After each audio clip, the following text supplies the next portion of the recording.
Om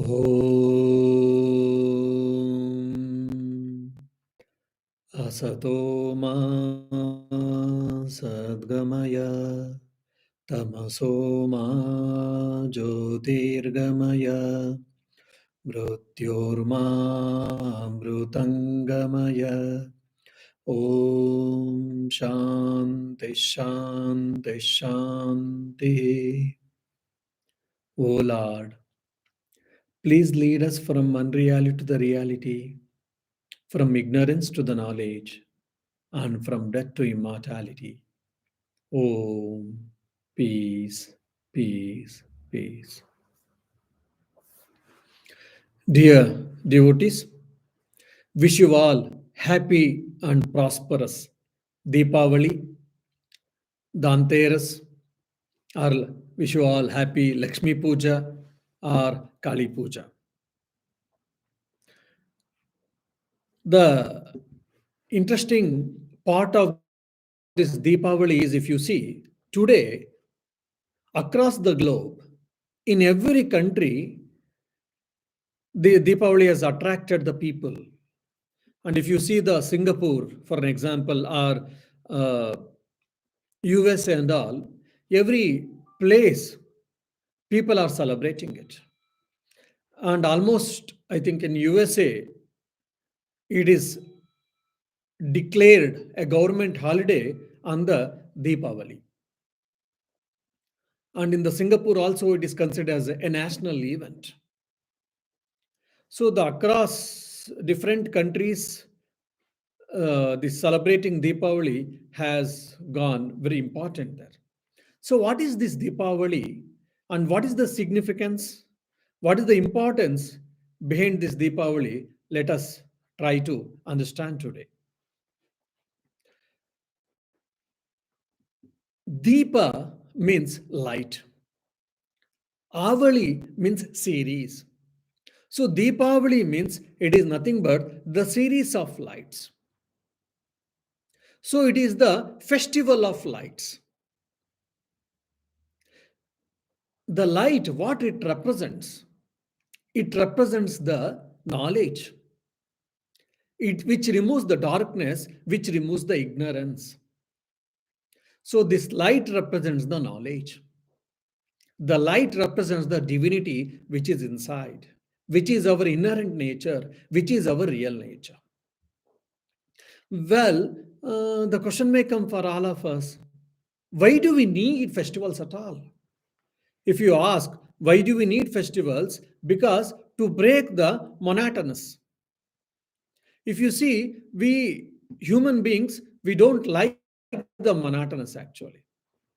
We need change. We can't wear same clothes every day. We don't like eating same food every day. And routine especially, the people don't like. That's the reason, I mean, people many times they've asked me, Swami, we really feel pity towards you.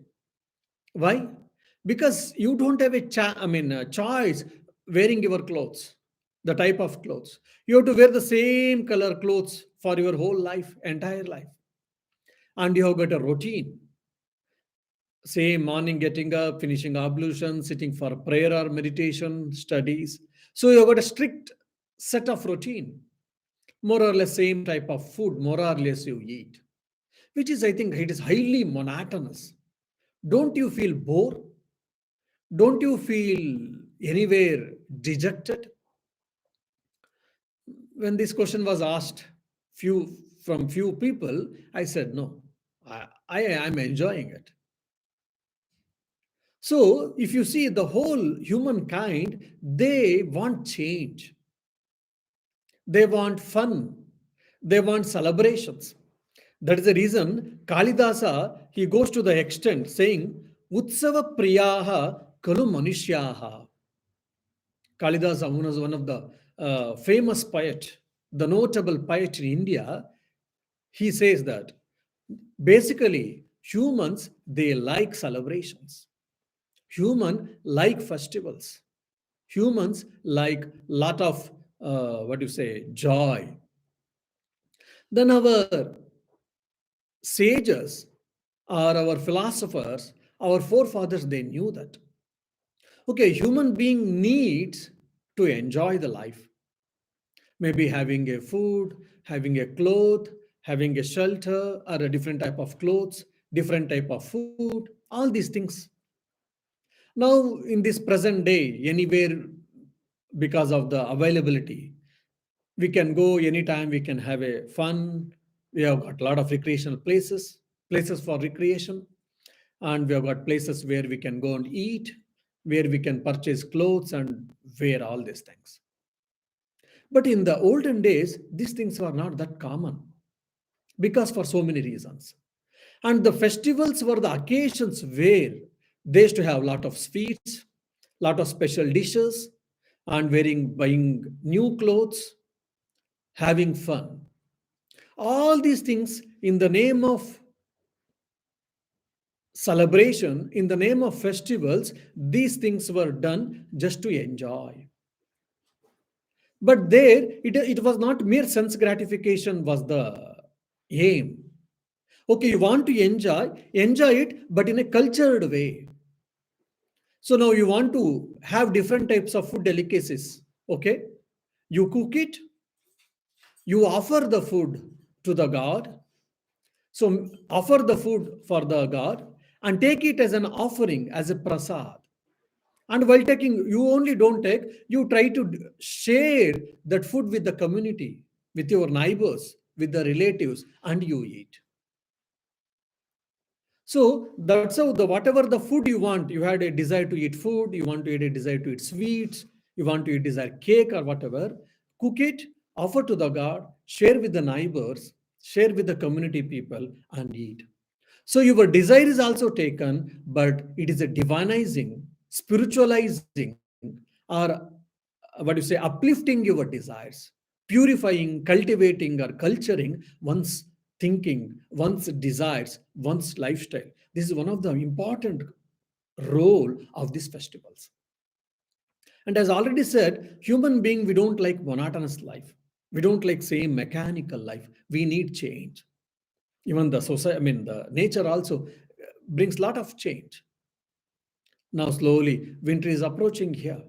After winter, again, different season comes, then summer comes. Like that, every 3-4 months we keep on change. There is a change in the nature also. So for that change, these festivals for the wonderful places or occasions to bring the change in the humankind. For an example, in the olden days, across the globe, the whatever the changes in nature, they used to celebrate it as a festival. For an example, in the December, or just we had a Halloween day.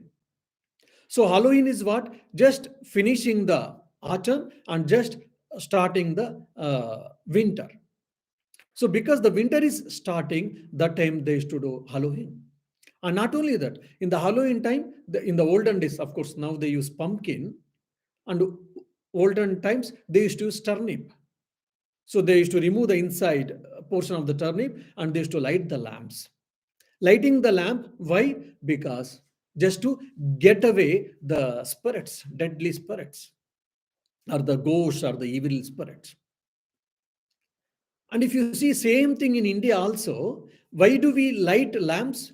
Because just it is a symbol of knowledge, it is a symbol of divinity. And also one more in Indian scriptures, there is a mention that the Pitru Paksha, which we say before Durga Puja, before Dasara, the 15 days is called Pitru Paksha. So Pitru Paksha is the time where we all offer food to our forefathers. So they have come, they have consumed the food, whatever we have given. Now you should know that according to the Indian mythology stories, our 15 days is their one day. So once the Pitru Paksha is over, then for 15 days Dasara is there, full moon day, then again Amavasya comes. So 15 days is over, one day is over, then forefathers are supposed to go back to their place, go back to their Pitruloka, go back to their world. So when they're going back, they want light. They're unable to see, it seems. So as a result, we used to burn light crackers, and we used to, light series of light, so that with the help of the light, our forefathers can go back to their world from where they came back. This is one of the belief. And in the olden days, ploughing, while during ploughing or while harvesting, planting the saplings, every action was a festival in the olden days. They were in consonance with the nature, and every they act they used to celebrate as a festival. That's how many festivals came. And apart from that, it has got mythological aspect, it has got a spiritual aspect, it is a psychological aspect, economical aspect for one festival. Many of the time we don't think. So for an example, what is the cultural or social aspect? Today, if you see, we have got club and we have got social clubs. And if you see, sometimes there are events. Oh, where are you going? If you ask, we have got a event. We would like to go to events. Why? Because just to socialize. We shall know each other. We will talk with each other. We'll exchange our thoughts, our feelings, emotions. All these things we keep on saying. Now, in the olden days, these festivals were the place where they used to socialize. In the festivals, the whole community, the whole village used to come and share the sweets each other, share the food, share the products, whatever they had with each other, and they used to meet each other, they exchange love, emotions, and all these things. That's how it was one of the best time to socialize each other in the name of festival. And cultural exchange also. Every person, they have got a particular type of worship. In the olden days, they used to visit each other's house.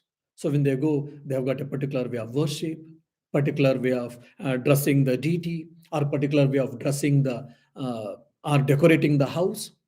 So the people used to see each other and they used to learn.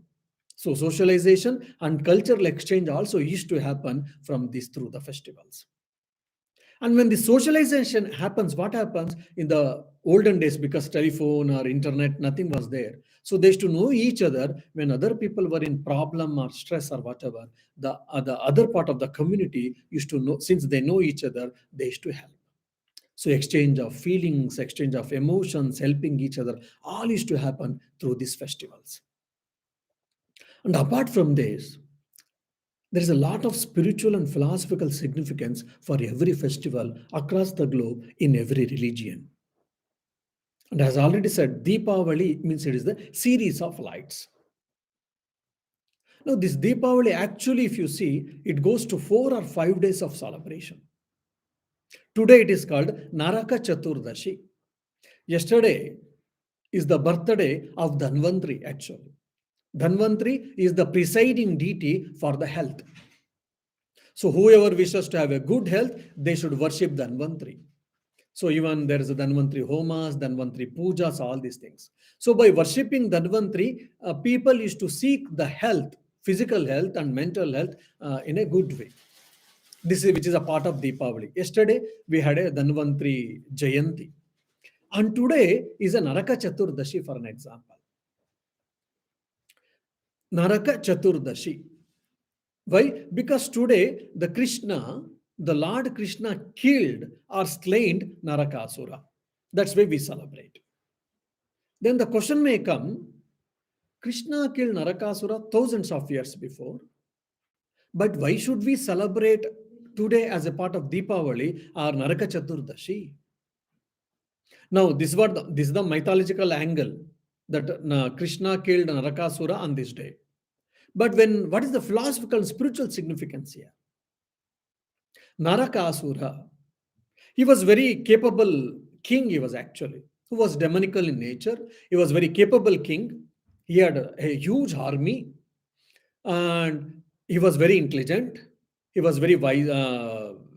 He had a sharp intellect, but unfortunately, his kingly power, his wisdom, his intelligence, his mighty power, everything was used for in a wrong way, in an unethical way, or for the destructive purpose.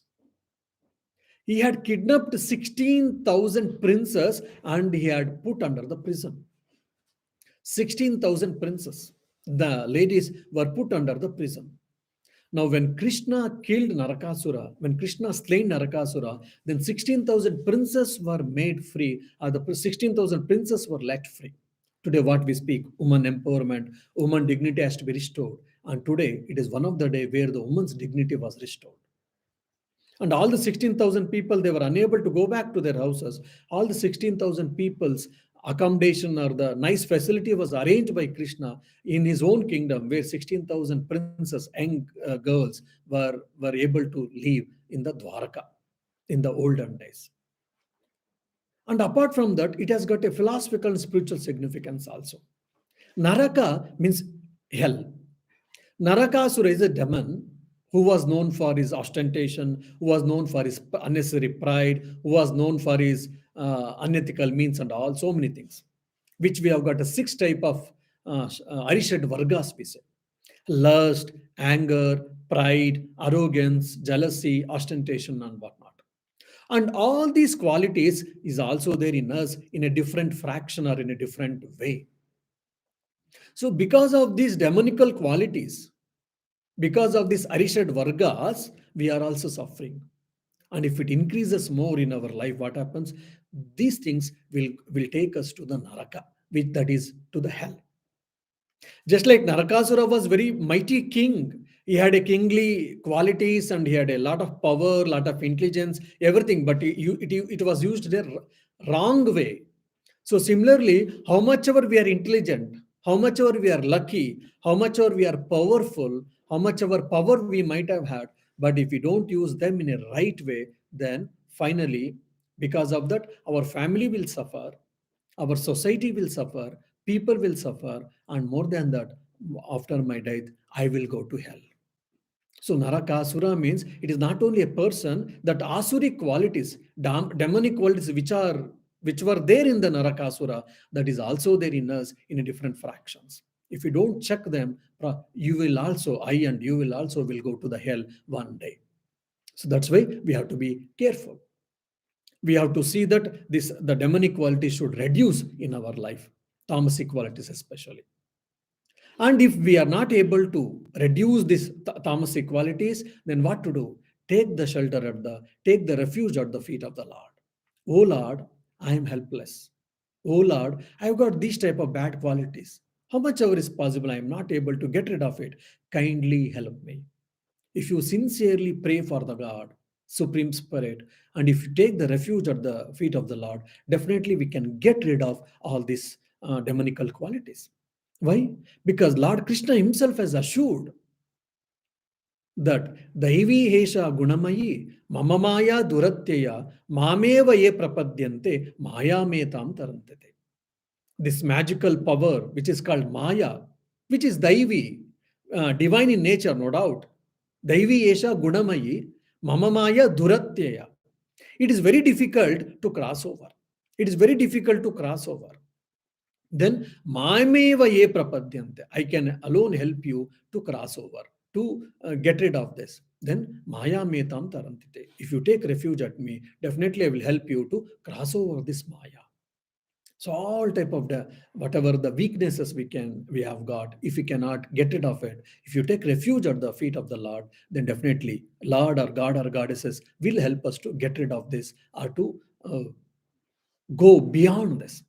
So this is what Naraka Chaturdashi today it represents. And Chaturdashi means it is the 14th day. In Indian calendar, every month is been divided into two parts actually. 15 days, 15 days. Like when the moon is ascending, that is called Shukla Paksha. When the moon is descending or the moonlight is descending, it is called Krishna Paksha. In both Pakshas, we get Chaturdashi, that is the 14th day. So this is called 14th. That's why tomorrow is a new moon day, that is Amavasya. Next time it comes after Chaturdashi, it comes Purnima or the full moon day. And this Chaturdashi is the 14th day in the calendar. And this Chaturdashi, the word itself has got a beautiful meaning. Chaturdashi means actually it is Vidya. One of the meaning of Chaturdashi is Vidya. Means it is wisdom, it is a knowledge. So Naraka Chaturdashi, he was a devoid of that wisdom. He had a devoid of that education, real education. That's the reason he all his strength went into vain and he went to the hell. So if we take refuge at the feet of the Lord, and if we can get that paravidya, and if we get the wisdom, dhi or meda we say, which represents Chaturdashi, then definitely we can know who am I. I can know who am I. I can experience who am I. Or I can experience the God, God's presence. This is what Naraka Chaturdashi is going to give symbolical representation for all of us. So why Krishna killed a Narakasura on this day? Why should we celebrate? It is a mythological story. The spiritual significance is remembering the Narakasura. We should do self-evaluation, self-examination. That we should also check ourselves. Self-check we should do. And if any of these traits which was in Narakasura, if any one of them it is there in us, we should try to get rid of it. We should try to remove it. If not, take the refuge at the feet of Mother or the Krishna or God or the Supreme Self and try to go in a righteous path. This is what the Narakasuras, Naraka Chaturdashi significance. And the tomorrow is what Amavasya, that is new moon day. In the Amavasya, actually based on the different traditions, one is Lakshmi Puja they do, otherwise Kali Puja is done. Now either Lakshmi or Kali or Saraswati or Durga, all of them represent the primordial power, which we say Mula Prakriti or Adya Shakti. Now, if you say Brahman or Shiva is what the potential power. And the dynamic aspect of the Brahman, the dynamic aspect of the Shiva is what Durga or Parvati or Lakshmi or Kali or Saraswati. And that's the reason, even when I came to Ramakrishna Mutt and Mission, I saw a Kali picture. And Kali is standing on the Shiva's image or on the Shiva's body. I thought, how can it be? This is a blasphemy. Though I was too young, I didn't understand the philosophy at that time. I felt this is a blasphemy. How the wife can stand on the husband's body? Then when I asked a monk, then he gave the explanation. What is the philosophical explanation behind that beautiful picture? Now, Shiva is the Brahman, which is the substratum, and the dynamic aspect of the Brahman is what? Durga or Kali. That's why she is standing on that. Without Brahman, Shakti cannot exist. That's what the spiritual meaning of that. When he explained, then only I came to know the philosophical meaning of that particular picture. So see, herely, Lakshmi means it's a goddess of wealth. We all know that. Kali means, oh, she live in the, cremation grounds. She's very ferocious, fearful. And if you worship, and it is very difficult to worship her, and she's very fearful, and some mistake happen, she will bring lot of difficulties. All these type of unnecessary imaginations, many of us we have got. It is not so. Whoever has done mistake, no doubt, whoever does mistake, for them she's a fearful, but we are all her children. We are all her children. Definitely she is very considerable for us. Now if you do Kali Puja and if you do some mistakes while uttering a mantra, while any ritual, if any mistake, will she punish us? Definitely she will not punish. Of course, knowingly if you do, then that's a different issue, but otherwise definitely it is not so. She's our mother. She is our mother. And if you see Om Klim Shrimad Dakshana Kalika Devi Nama, that what the mantra we use tomorrow, this cream itself has got a wonderful meaning actually. Ka represents there actually the Brahman. And Ra represents the Adishakti or Maya, Mahamaya. Then E represents the power which is existing in there. Then Anuswara represents the removal of the sorrow. Dukkha Harini Tarini, we keep on singing in the mother's bhajans. So the removal of the sorrow is what the Anuswara are. So the cream is the whole Swarupa or the mystical or esoteric form of the mother Kali. And Kali is none other than Brahman. There is no definitely neither she is black, nor she is blue, nor she is white. She is beyond all that. Where Sri Ramakrishna said, we all, every one of us, we know. And similarly, even the mothers, the Lakshmi, which I said, Shreem also has got a wonderful meaning actually. Now the Shah represents, yes, our Shah represents the Sat aspect, the existence aspect of the Parabrahman or the Supreme Self. Then Ra, R represents the Chit aspect, the awareness, the pure awareness, the consciousness aspect of the Brahman. Then E or I represents the blissful form of the blissful aspect of the Brahman. Then Anuswara, that is or M, represents the whole creation has been emerged from the Brahman. That power, primordial power, has been represented by that Anuswara. Means she is the Brahman and she is the creator, sustainer, and she is the dissolver of this universe. That's why she is called Mahalakshmi in the Chandi, or if you see in Durga Saptashati, whoever has read, there you will see that. All these things, explanations you will see. And this no moon day, it is a complete dark actually. And there we are worshipping Mother Lakshmi, we are goddesses Lakshmi or goddesses Kali. So what does it, the dark night, the darkness symbolizes? It symbolizes the ignorance. It symbolizes the demonical qualities. It symbolizes the ignorance about oneself.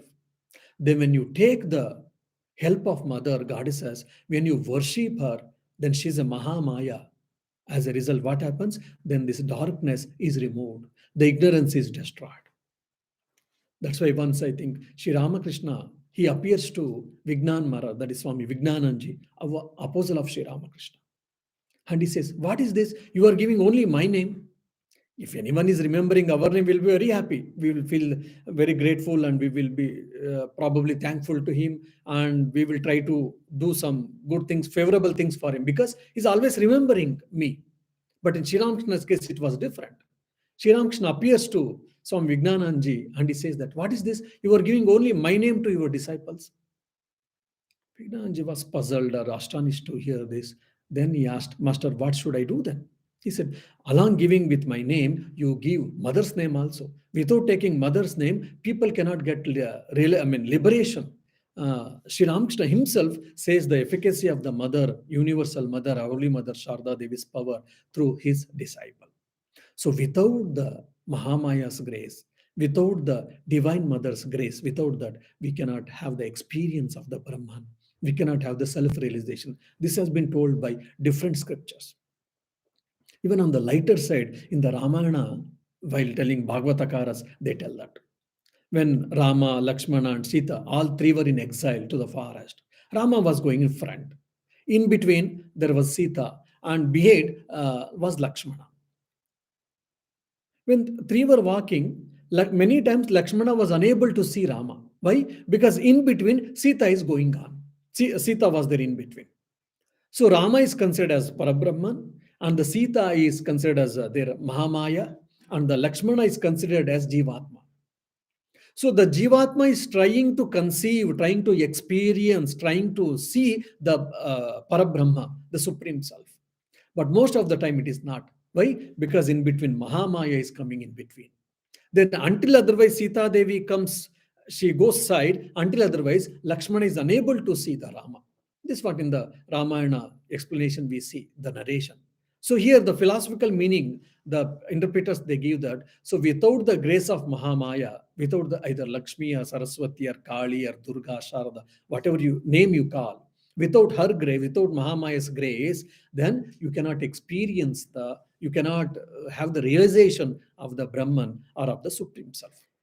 So this darkness represents that Mahamaya. Darkness represents the ignorance. Darkness represents that, what do you say, ignorance of oneself or ignorance of the ultimate reality. When you take the refuge at the feet of the mother, when she removes, if she feels in a second or in a fraction of second, the veil of ignorance is removed and we can experience ourselves or we can experience the God. This is what that Amavasya is going to symbolically or philosophically represent. Then the next day is called Padya. Padya is the first day of that calendar.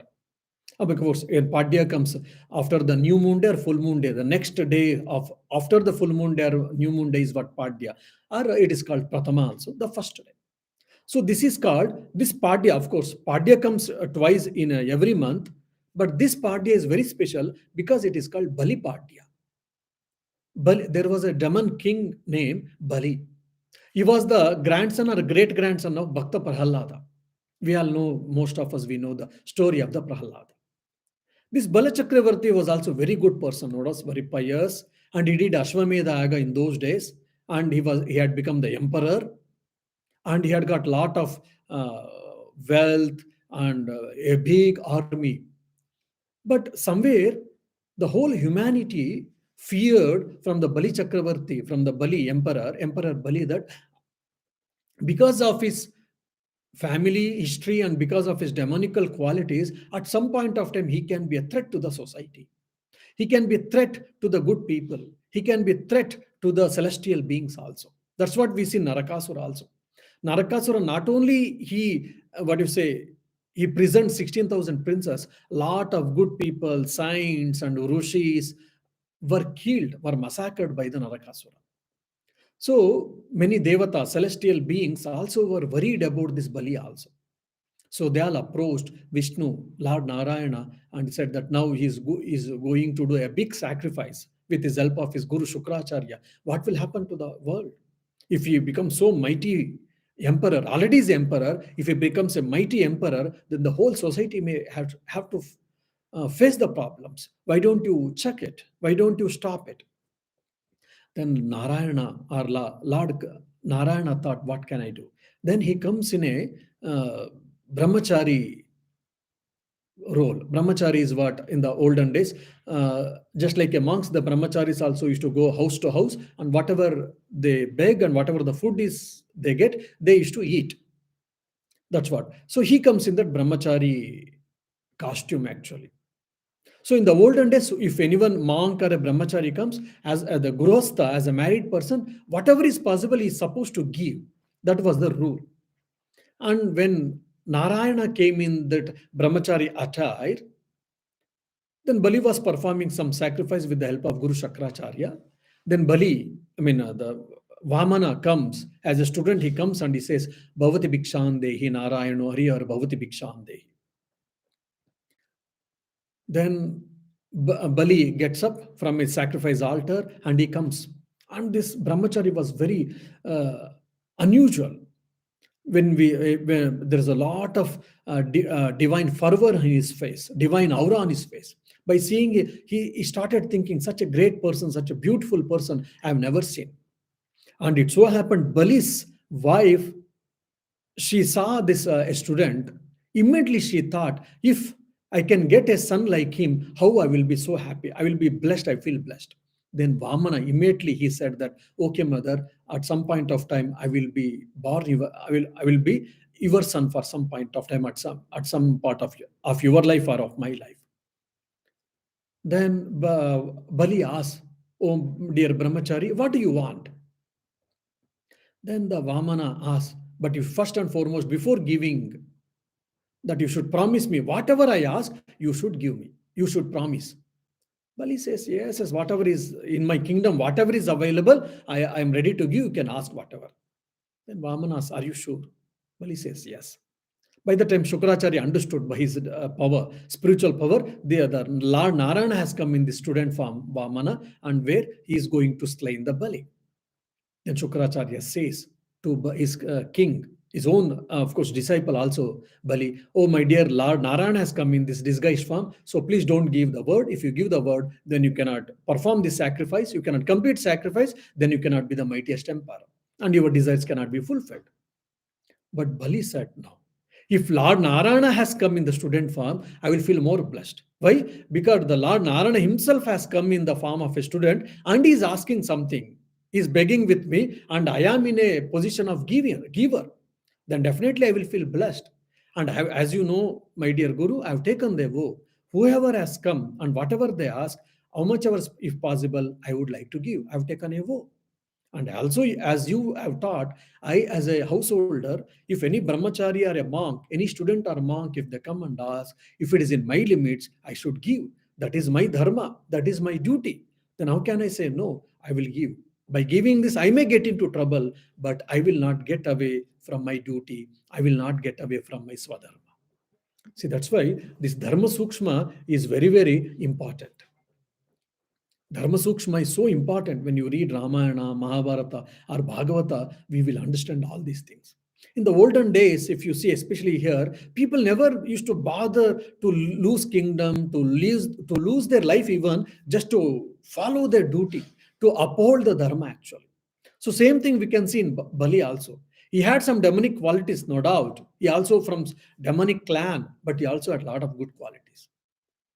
Then Shukracharya, he tries to do that, but he cannot. Then Bali says, he assures that whatever, oh dear student, whatever you ask, I will give. Then, then Vamana asks, okay, ceremonially, you fulfill your promise. So how can I give my word ceremonially? So generally, then they will tell their gotras, they will tell their names, and they will tell their pravaras. That is called pravara, and they will tell, and they will pour the water into the receive. The giver has to pour the water into the receiver hand, and they will promise that okay, I will give this whatever you asked, or I will you have asked gold, I will give you have asked such and such a thing, I will give like that. They will promise pouring the water. So similarly, Bali Chakrabarti telling their ancestor name, telling his Gotra, telling his the Rushi from which their clan has come, telling that he will promise that, oh Vamana, as I being the Bali Chakrabarti, whatever you are going to ask, which is in my limits, I am going to give you. So the ceremonial promise was done. Then Vamana asked, I want 3 feet, the space which occupies 3 feet, I would like to take. Then everyone took aback, including Bali. What? I'm one of the mightiest and great emperor. If you want few villages and you want so much gold and riches, whatever you ask, I'm ready to give. You want only 3 foot place. You ask something else. Or did I mishear? Bali cross questioned. Then Vamana said, no, you have heard correctly, but I want this much only. Then there was some discussion. Then Bali said, all right, whatever you are asking, I am going to give. That's fine. Then the first foot while keeping the Vamana means actually short, that Vamana grew very tall. And in 1 foot, he completed the entire globe or the entire earth. And the second, because already he had also win over the Indra and the Swargaloka. The heaven was also in the hands of the Bali. In the second foot, he covered the entire heaven also, entire Swarga also. The Swarga is covered, the earth planet is also covered. Now Vamana asked, oh my dear, now 3 feet I have to, the space for the foot I need, where will you give? Kindly tell me. Then Bali was astonished. Then he said, okay, then there is no place, there is no elsewhere I can, because there is no land which I have got where I can give you. So only you can keep on my head. Then Vamana kept his third leg on him and he pushed him. Then he goes to Patala Loka. Patala Loka is the down world. Then finally, that ceremony never happened. Then ceremony was never completed. He couldn't become mightiest emperor, and that's how the whole humanity was taken care. Whole humanity was protected by the Lord from the demonical qualities or from the demonical natured man. But at the same time, Lord Narayana, in spite of his gurus telling that Lord Narayana has come in a disguised form and this is a play from the Lord Narayana, from the celestial beings or demigods. So don't do it. Though he said, but still because he kept his words, he kept his and he followed his Swadharma as being an householder, then Lord Narayana gave a special boon from today onwards. In the below Patala Loka, you will be the king of that particular world and you can continue your ruling the kingdom. So this Bali Padya also shows that one side, if you are not right, if you are demonical, if you are unethical, and if you are a bane to the society, if you are against the cosmic law, the Lord comes in a different forms and he protects the world, he protects the people, he protects the dharma. That's the one thing. Second thing, if you fulfill your words, if you maintain your words, and if you do even a small good thing, from that you will get a lot of things, a lot of beneficiaries, a lot of benefits you get. Sri Krishna himself said, Swalpam apyasya dharmasya trayate mahato bhayat. By practicing little good dharma, by practicing little righteousness, that will save you from the great endangers, from the great dangers. That's what we can see in the Bali's life actually. because he gave 3 foot of distance, and afterward he became the emperor of the entire Patala Loka. And today also, after thousands of years, still we remember Bali Chakravarti's name. So God, he punished for his wrong nature, for his demonical nature, but at the same time, he also encouraged, he also rewarded for his good nature, for his saintly nature, or for his the sense of the Swadharma. So, what is the takeaway message for us from this Balipadya day, that which will be day after tomorrow? That is, as much as possible, we should reduce demonical qualities, that is, rajas and tamas, and we should increase more and more sattva. We should build our credibilities, no doubt. We should grow, no doubt, but at the same time, not at the cost of others. That's why Swami Vivekananda used to mock at the Darwin's theory of survival of the fittest. Survival of the fittest may hold good for the animal kingdom, but it should not be the tagline of the human kingdom.